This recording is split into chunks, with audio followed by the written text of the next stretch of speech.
여러분 안녕하십니까. 11월 20일 목요일 넘치는 우리 교회 매일 묵상 시작하도록 하겠습니다. 오늘 본 말씀은 느헤미야 1장 1절부터 11절까지 말씀입니다. 오늘부터 느헤미야를 시작하는데요.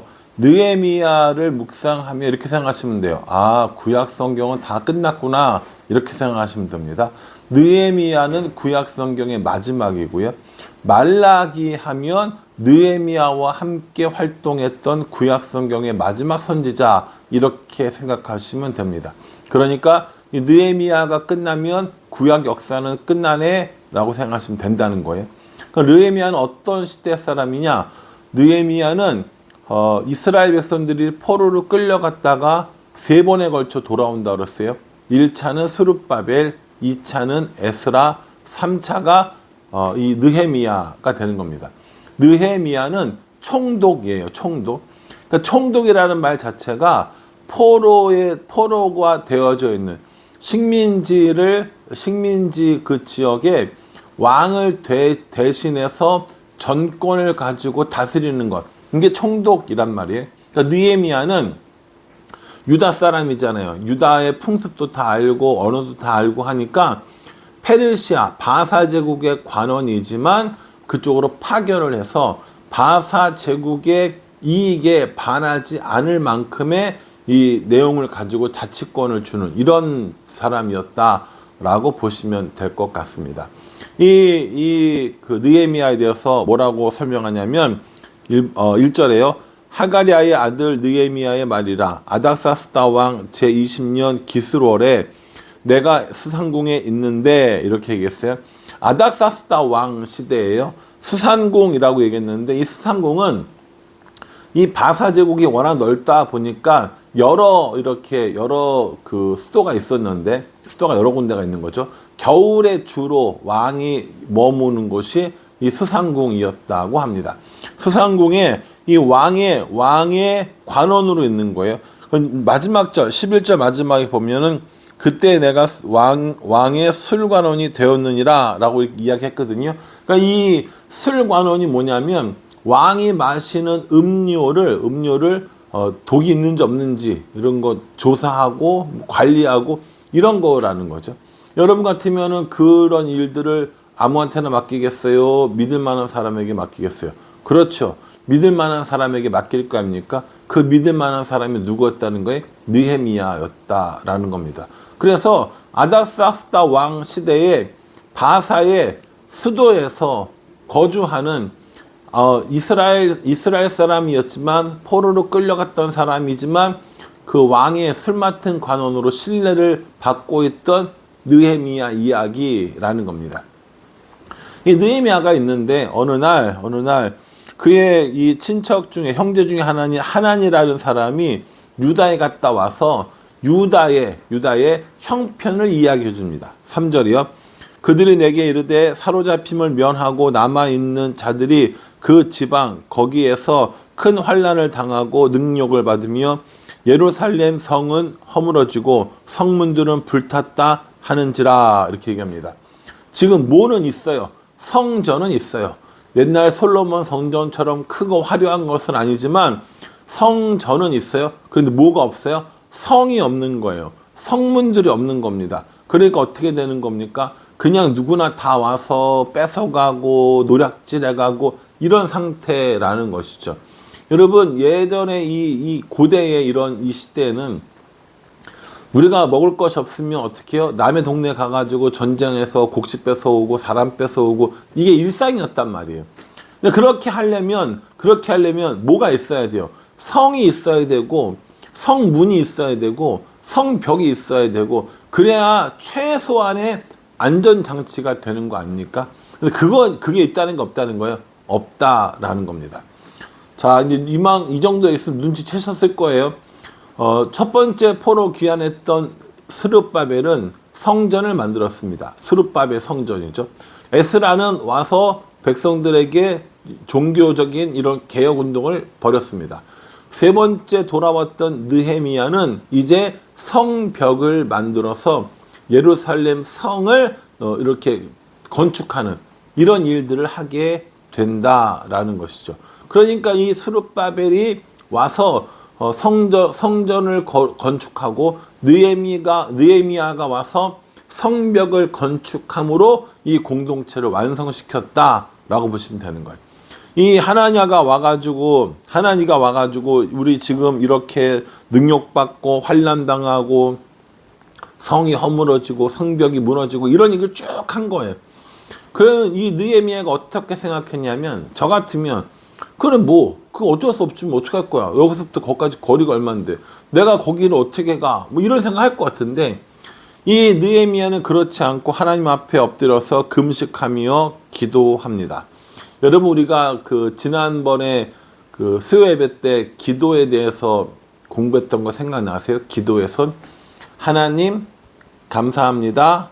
용서해 주세요. 주세요. 예수님의 이름으로 기도합니다. 이렇게 기도의 손을 얘기했었단 말이에요. 하나님 감사합니다.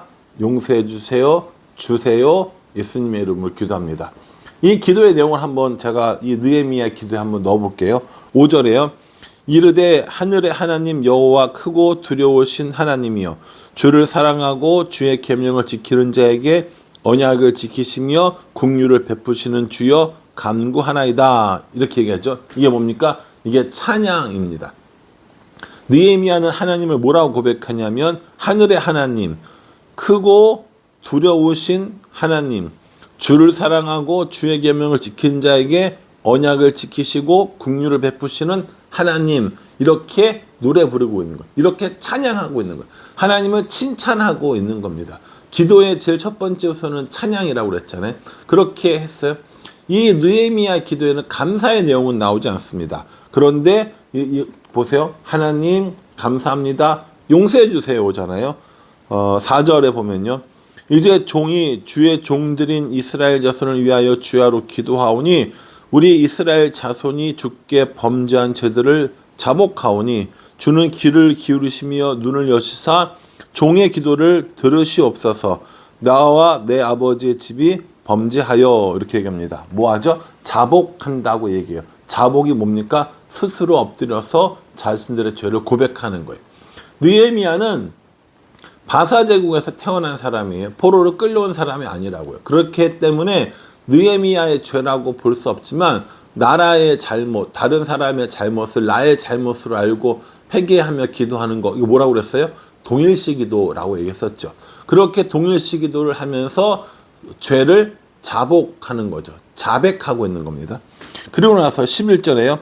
주여 구하오니 귀를 기울이사 종의 기도와 주의 이름을 경외하기를 기뻐하는 종들의 기도를 들으시고 오늘 종이 형통하여 이 사람 앞에서 은혜를 입게 하옵소서 하였나니 그때 내가 왕의 술관원이 되었느니라 라고 이렇게 얘기합니다. 뭘 이야기하고 있어요? 간구하고 있죠. 간구요.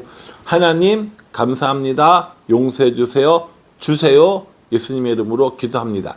이렇게 기도하라고 했는데, 이 느헤미야가 감사합니다 내용은 없지만 지금 이 감사한다고 이야기하기는 어렵겠죠. 그러니까 하나님을 찬양하고 죄를 자백하고 간구하는 이런 모습을 보여주고 있는 겁니다.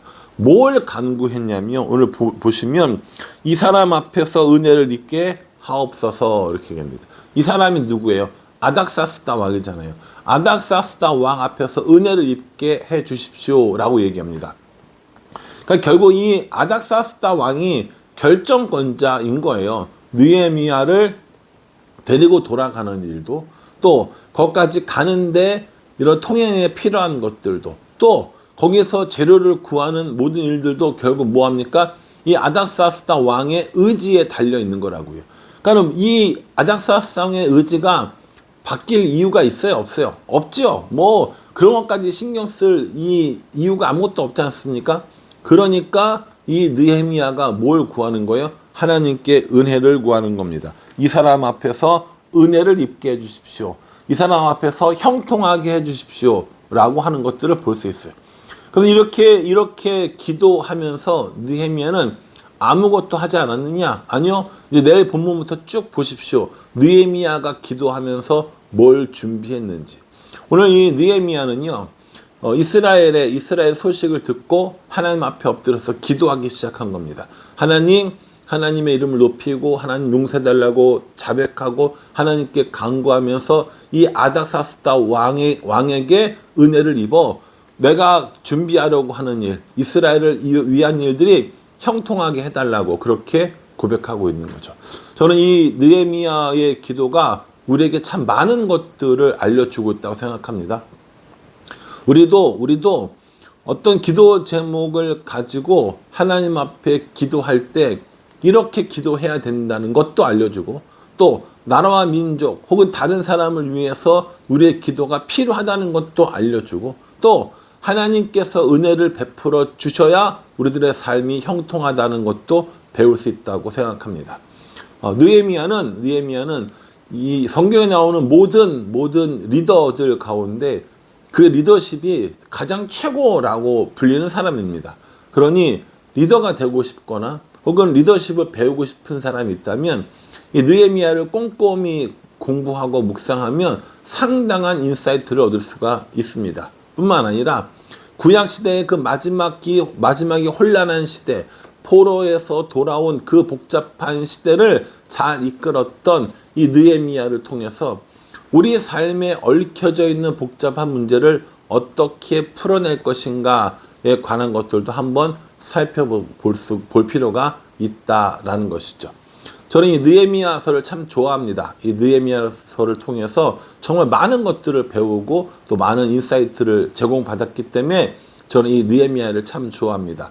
여러분들도 이 느헤미야를 묵상하면서 느헤미야를 통하여서 하나님이 어떻게 일하셨는지를 보고 우리를 통하여서 하나님이 그렇게 일해 주시기를 기대하고 기도하는 우리 모두가 되기를 주님의 이름으로 축복합니다. 기도하겠습니다. 하나님, 느헤미야를 묵상하게 되었습니다. 형제의 소식을 듣고 느헤미야는 기도하였고 하나님 앞에 간구하였습니다. 우리도 그렇게 기도하고 간구하는 사람들 되게 도와주시고 하나님의 은혜로 말미암아 형통하는 삶을 살도록 은혜 베풀어 주시옵소서. 느헤미야를 묵상하며 느헤미야와 함께 일하신 하나님 보게 하시고 느헤미야를 묵상하면서 우리와 함께 일하시는 하나님도 경험할 수 있도록 은혜 베풀어 주시옵소서. 예수님의 이름으로 기도합니다. 아멘. 느헤미야 정말 재밌습니다. 꼼꼼하게 묵상하시면서 느헤미야와 함께 하셨던 하나님 우리와 함께 하여 주시옵소서라고 기도하는 우리가 되기를 간절한 주님의 이름으로 축복합니다. 감사합니다.